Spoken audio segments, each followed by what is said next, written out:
What's your name again? My name is Miriam. Miriam. Miriam, Okay. yes. So it would be nice if we could Nice, meet. nice, What? I said nice to meet you, Miriam. Nice to meet you too, sir. So can we meet you, sir? All right. All right. Glad to be here. My name is Oyedotun. Um, I'm the co-founder of Afrimash. Afrimash mainly is an e-commerce platform that connects farmers to inputs. What that means is that we run a platform like Jumia or Konga or Amazon, and our customers are farmers. Our mission as a company is to make agriculture convenient for everyone. And that's really what success means to us at the end of the day. If agriculture is convenient for these millions of farmers that we have in Nigeria and across all of Africa. I studied veterinary medicine, obviously. I finished from the University of Ibadan in 2009. And I've worked I've worked as a poultry farmer for some part of my early years. I worked in the automotive industry. I was involved in the importation of automotive paints, and that was some point in 2012 to 2016, 17. I co-founded Afrimash. Then I also run a platform Plus, which is more of a blog that teaches professionals how to in a digitalized world, how to communicate effectively in a digitalized world. So that's various aspects of me. I'm married with 3 children, 2 girls and 1 boy. I'm happy to meet you guys. Yeah. Nice to meet you nice to meet you, sir. And well, I feel like saying you're quite young.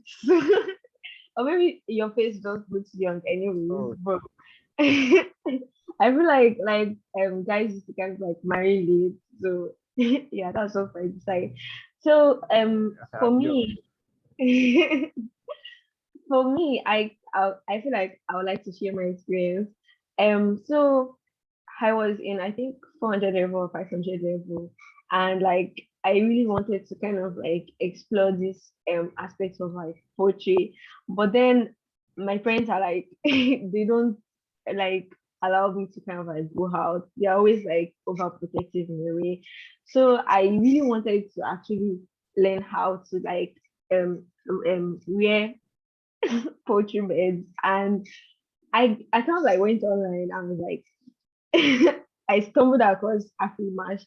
I was like very surprised, like, wow, are there actually like companies that really do that? Like you can kind of like order for something online and you kind of like get it delivered to your house. So I ordered it. I didn't tell them anyways. I ordered just one carton of like beer hold bread and cocktails. Then it was very cheap.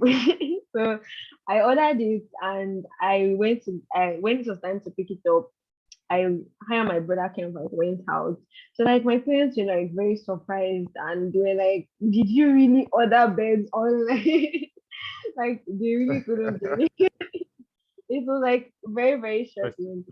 And since then I kind of like admired like the company, and when I kind of like got interested in knowing like who exactly thought of the idea to kind of like start off this, like the founders of this company. And like I feel like saying you and your co-founder have like done so very, very well. It's like something that is not really is like an aspect that is not really tapped into, if I may say so. Yeah.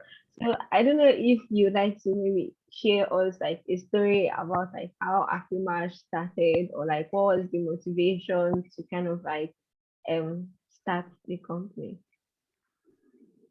Okay. Right. So, and thank you for shopping with us, Miriam. You did tell me earlier that you shopped with us, and I hope you had a good experience. You know. Yeah, the beds actually turned out nicely. Well, hopefully when I graduate, I'll go back there and get some more beds to turn around.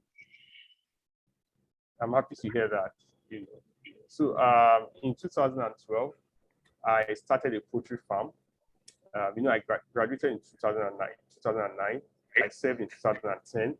And after I came back from NYC, I started the poultry farm just a couple of months after, about a year after, you know.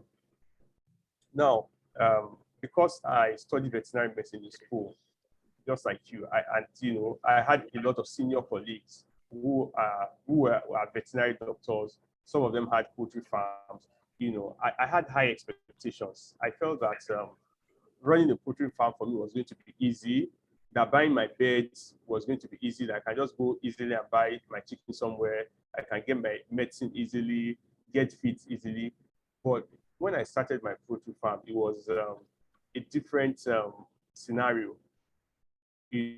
Buying day-old chicks, sometimes if you have to buy directly from the company, you have to buy a certain minimum amount and you have to wait for a long time.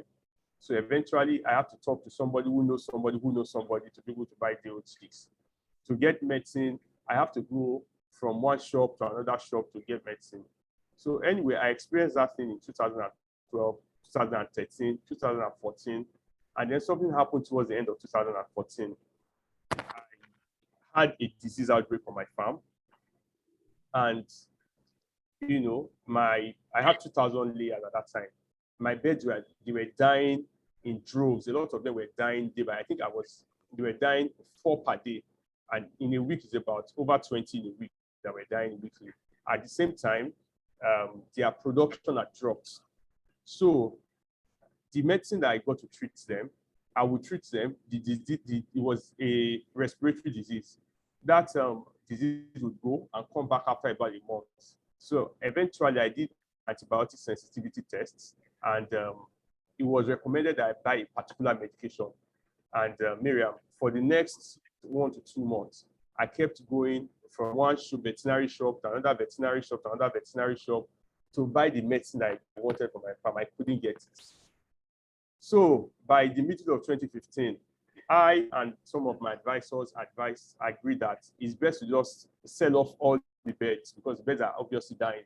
They are not, and there's no drugs to treat them. Not that the drug is not in Nigeria, but we don't know how to find it, right? So I sold off all the beds, sold off my cages, rented out the farm, and then I was on my own. So luckily for me at that time, I'd been thinking that if we had a platform like Jumia or Amazon, where we have several sellers, I can easily go there and buy what I want to buy, So that thought had been on my mind. So when I had that break and I sold everything on my farm, I jumped on this idea almost immediately, So that's what gave birth to Afrimash. I feel that if I was experiencing it, several other people would be experiencing it.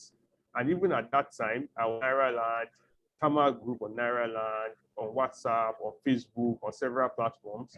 And I noticed that everybody was complaining about the same thing.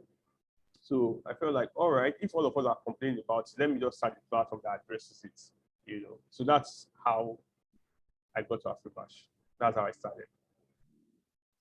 That's like very interesting, and it's sad to hear about your birds, but I can actually relate to the fact that you're looking for like something, and Afrimash makes everything easy, because all you have to do is just go there, search for what you want, and order it. So like, yeah, I think you're making the life of a lot of farmers easy, and you're like contributing your own quota to the world.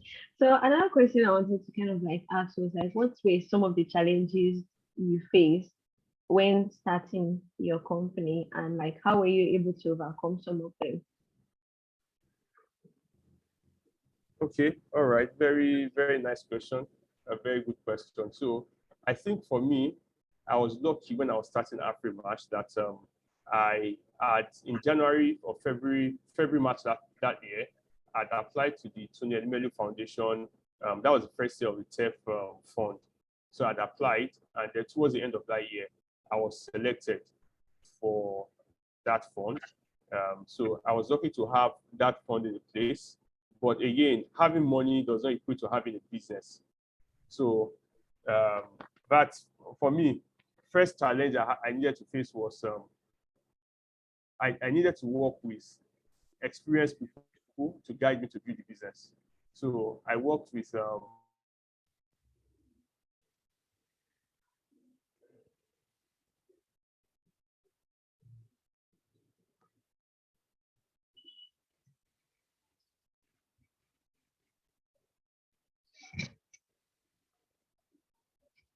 Hello, so I can't hear anything. I don't know if you can hear me, but your network is kind of like breaking.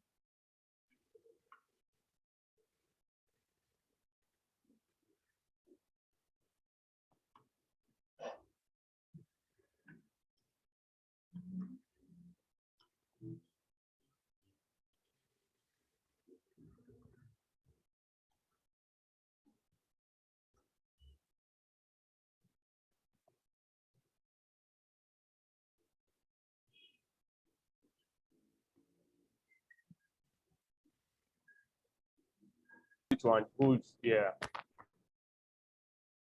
All right. So needed somebody to unhold me. And what I mean by handholding is that I'd never started. I'd not I'd not done for a tech business. So I was lucky. I was able to work with Innovation Hub. They helped in unholding. But really, in terms of major challenges I faced, one major challenge I always remember is that quite a number of people felt that farmers are not online, farmers are not on the internet. So I faced quite a number of discouragement from people.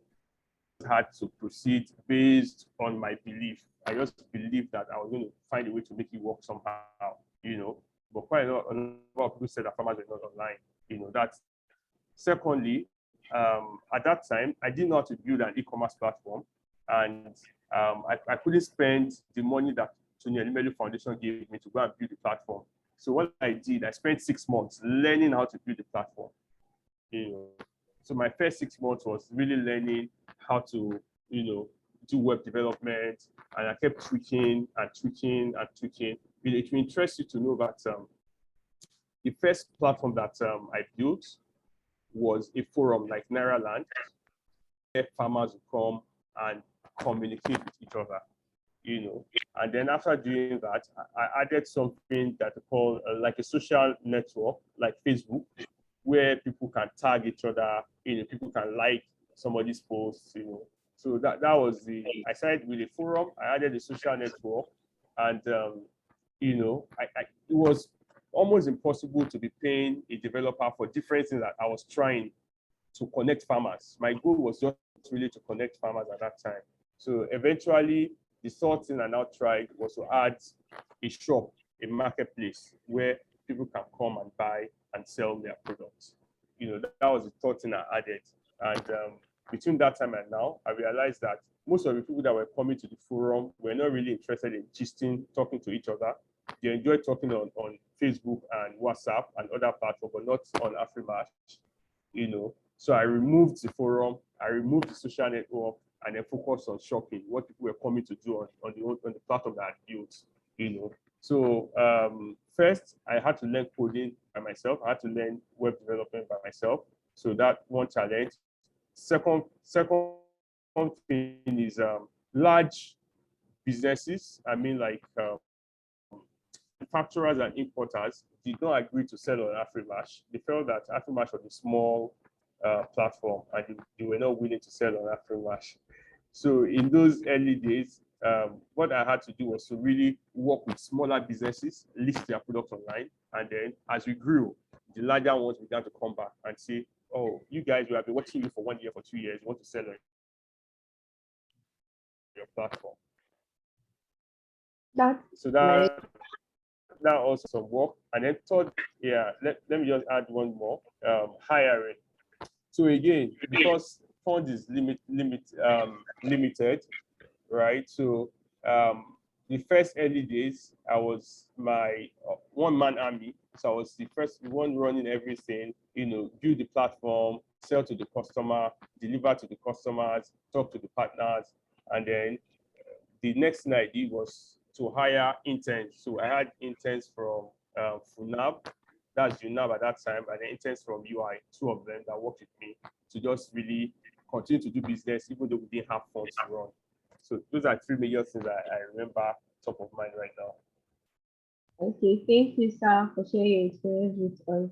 You mentioned something about interns. Do you still accept like can people still apply to be an intern, or have you stopped doing that?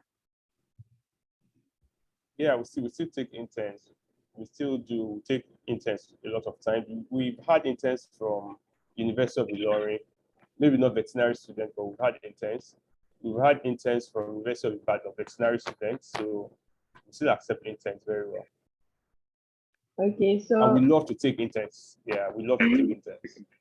yeah, it's also good to help them to anyways. So if somebody wants to kind of like apply to be an intern, is there like maybe an email address, or the person has to like come down?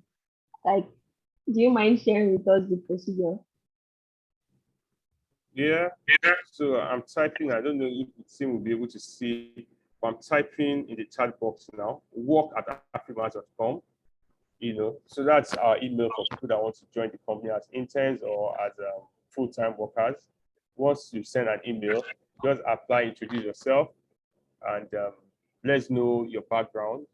If you have a CV, attach your CV, and if possible, if you know the company, do a bit of research and try and tell us which area you want to intern.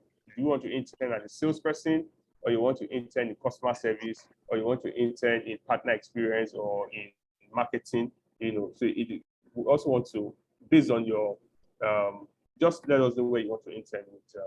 They're happy to have you. Yeah.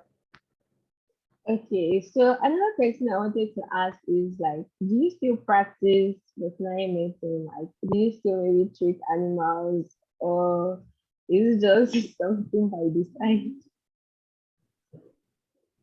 $1 million question, right? So, for most people, you think that practicing veterinary medicine is really holding a syringe and injecting beds, right? But yeah, well, for me, anyhow you deploy your knowledge of veterinary medicine is really practicing. So, for example, we at Afrimash, we have how many veterinary doctors there now? Maybe 4 or 5. We have 4 or 5, and we are about to recruit another person now. Now, for us, we don't handle syringes, we don't inject bags. What we do is to use our knowledge to advise to make sure that farmers get quality products. So when you, for example, you bought copper from us, it's a veterinary doctor that makes sure that whatever you're buying from us is a quality product. So we inspect beds, and pick the people that supply us, and then we inspect them before we deliver to you. And then if you have challenges on your farm, you can get quick emergency advice from our veterinary doctors, while we can, if we can't solve it on the phone or through WhatsApp online chat, we recommend that you get a physical person to visit your farm. But if it's really just emergency, we're able to provide that support for farmers online. So anyway, to answer your question, right now I don't handle syringes, I don't inject birds, I don't inject dogs, but I use my knowledge of veterinary medicine to help quite a number of farmers in other ways. Okay, sir. Thank you very much, sir. I wanted to ask, like, when you were in school, um, were there kind of like some challenges you faced, or like, let's say, what advice would you give to veterinary students that are still in school right now? Considering you've been in school and like you've experienced the outside world, so like, what advice would you give to veterinary students that are studying now? So, all right. So, one thing that I've noticed with us as veterinary students is, like you said, we think that holding syringes and injecting beds is the only way to practice veterinary medicine, and veterinary medicine is way beyond holding syringes and injecting beds. So, if you will experience the other part of veterinary medicine, one thing is advice is that while you are in school, is to get involved in other things aside veterinary medicine. For example, we currently have an intern who was a veterinary doctor. Okay, he's about to move from being an intern to a full-time staff anyway. But while he was an intern with us, he studied veterinary medicine in school. He was the president of Vet News Organization. So he had writing skills, he had leadership skills aside just basic holding syringes and injecting vets. So for veterinary students, it's important for you to have other skills aside your core skill. And for us, usually, we want you to have like a leadership skill. For example, Miriam is here, you are the president of IBSA, and you are having this kind of interview with me, right? Sometimes we need people like that on our team who would interview farmers, talk to them, and then we can use the stories of farmers to help other farmers. But if the veterinary doctor finishes from school and he or she has never done anything like this before, it makes it difficult to bring those kind of people on board. So what I'm saying in essence is, one, very important, broaden your skill across various things, leadership, writing, public speaking, just really broaden your skill. Then as you come from school, I think it's also good that we begin to open up our mind and not restrict ourselves to only treating of vets. Veterinary doctors can start poultry farms. They can start training school for dogs.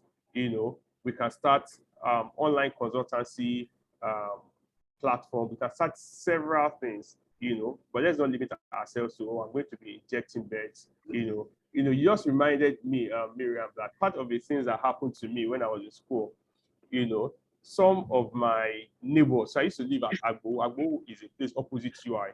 So my neighbors who were not veterinary doctors used to laugh at me and say that, so after your 6 years in school, you are going to have a shop, AY veterinary shop. So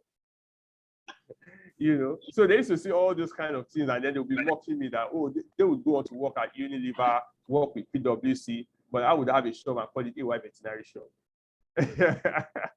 So after they had mocked me a number of times, I finished school with a more determined perspective.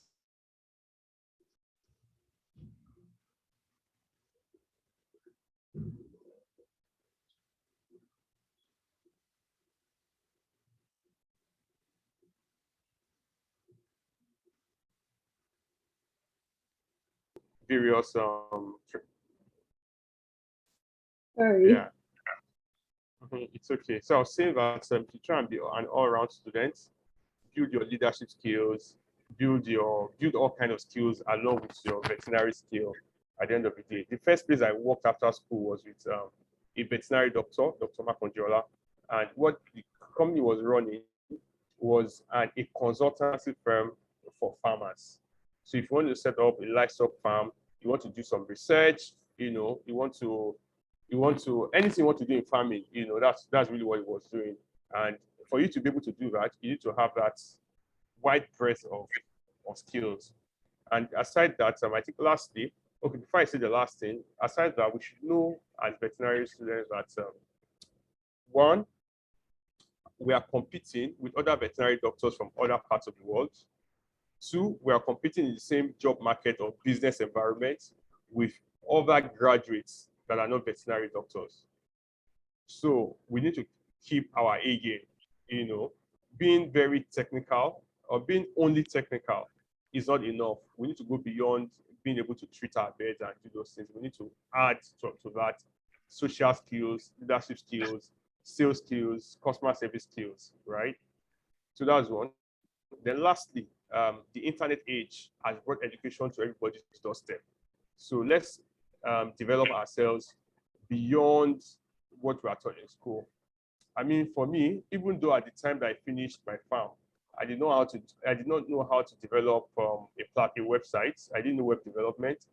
But right from when I was in the university, in my last few years, and when I was in my NYC, I spent a lot of time on the internet, learning new things, learning search engine optimization, learning digital marketing, learning how to write, how to improve my writing skills.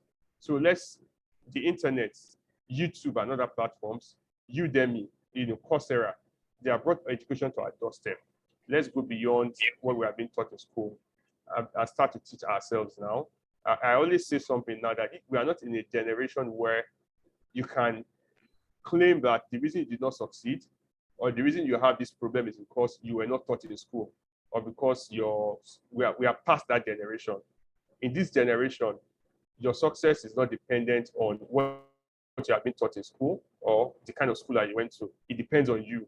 So you want to determine what you are learning, where you are spending your time. Are you spending time spending time on Netflix, on Facebook, on WhatsApp status, or you're spending time developing yourself? I'm not saying those things are bad, but you need to be able to prioritize and know what is the cost benefit ratio, and this is really for students generally, but I think it applies to veterinary students also. Thank you very much, sir, for your advice. And I think it's a very, very good one, especially the fact that we shouldn't just limit our education to just the classroom. There's like a lot out there that's just waiting for you to learn. So I hope anybody that listens to this will take the advice you've given seriously. You mentioned something about the Tony uh, Melu Foundation. I don't know if I got that right. And like the fund. So like, can you maybe give us just a brief overview of like how you applied and for it? So Tony Value Foundation gives out I think it's $5,000 every year. It used to be to 1,000 entrepreneurs across Africa. Today is more than 1,000. They probably do 2,000 or more because they have other fundings, right? And the application usually opens around, I think, February or March every year. So right now, I think it's currently open and people can apply. Now, anybody can apply. It doesn't matter whether you have a business or not. It doesn't matter whether you're a student or you're a graduate. Anybody can apply. Just make sure you have a very compelling business proposal that you're applying to them for. And the business you're proposing to them is sustainable, right? So once you apply, feedback usually come maybe a month or 2 months after, and everybody's eligible.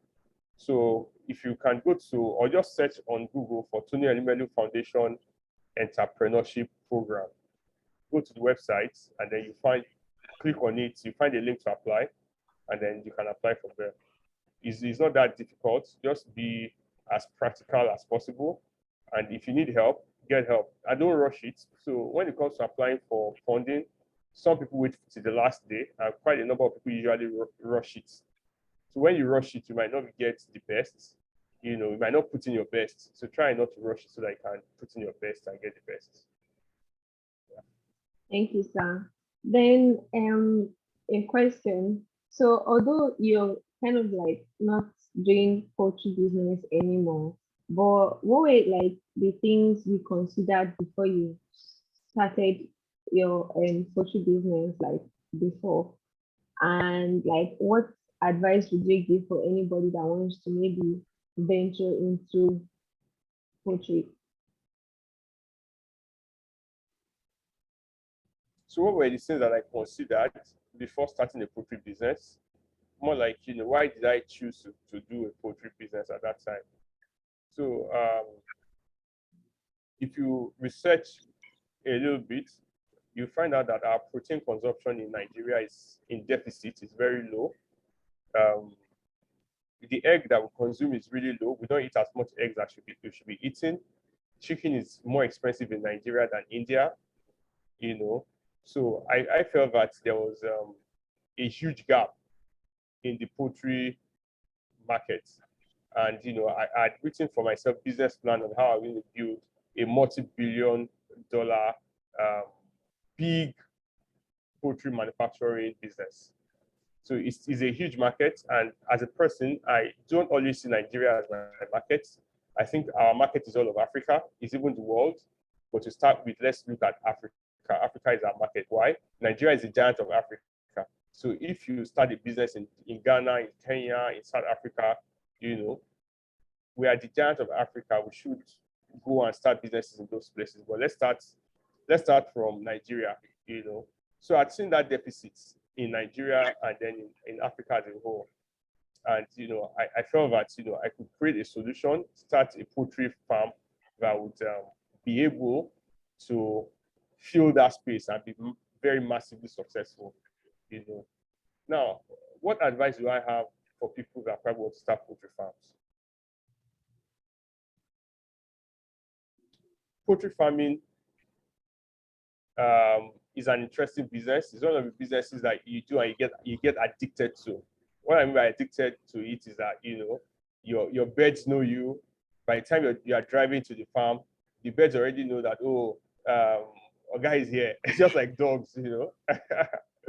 It can be very interesting, you know. But what I would probably advise for most people is, let's run our businesses, and especially poultry business, as a business and not like a hobby. Most of our parents and people that advise us when it comes to poultry, most of them run poultry as a hobby. It's part of the reasons why somebody is selling eggs at 1,000, another person is selling at 1,500. And you are saying that this person's own is more expensive than the other person's own. But maybe the guy selling it at 1,000 does not even know his books. He doesn't even know if it's profitable or not, right? So let's understand what my mentor calls econometrics of poultry. Let's go into poultry business. Let's document everything. I received this number of birds. I have this number of mortality. I'm supposed to be selling at this price. You know, let's go to poultry with that kind of a mindset. That's one. Two is that let's have a very let's think bigger. Let's think big. So you don't want to start a poultry business that is the size of your backyard, or is just able to feed your locality. Let's think of a business that we can really grow. And as you start small, it's okay to start small. But really, at the end of the day, you want to make sure that you are planning for something that is going to be massively successful, something that is going to employ other people, and then something that is going to benefit the people. You know, what I mean by benefit the people is that you want to make sure that you are producing eggs that are edible, that are hygienic, and, you know, they are good for the health. You are producing chicken that is good for people. So you want to produce something that is good for the population also. I believe that when you go into a business with the mindset of doing a business, you want to be profitable, mindset of providing good things for people, what is good for their health, what is good for other people, and then you take care of your finances, I think that you will be successful as a business person. Okay, sir. Thank you so much, sir. I think that will be the last question for me. And I really want to appreciate you for taking the time to have like this discussion with us. And I've learned a lot. I'm sure every other person that watches this video would also learn a lot too. And one last thing, I don't know, I feel like, is it possible for me to maybe drop an email if later on somebody watches the video and kind of like wants to ask a question relating to what you said so far? Can I do that? Oh, well, so I think that what I would recommend is that when you share the video, share the link with me. And if there are comments there, questions there, I would respond to the comments. All right, sir. Thank you very much, sir. I will do just that. All right. So, do have a lovely day, sir. And thank you so much. Bye. Thank you, Miriam. Thank you very much. Save my best. I did tell you that I was in IBSA. So I was a member of IBSA in UI. Oh, so this is home. So send email to the rest of the IBSA team. yeah, definitely. Yeah. And I think IBSA is like older than IBS. IBSA UI is like older than IBSA UI because we just started like 3 years ago. So we are still growing. And it's actually nice to know that you actually remember. We are still growing. Yeah. Yes, sir. Yeah. Days, sir. Yeah. Bye, sir. And you too. All right. Bye.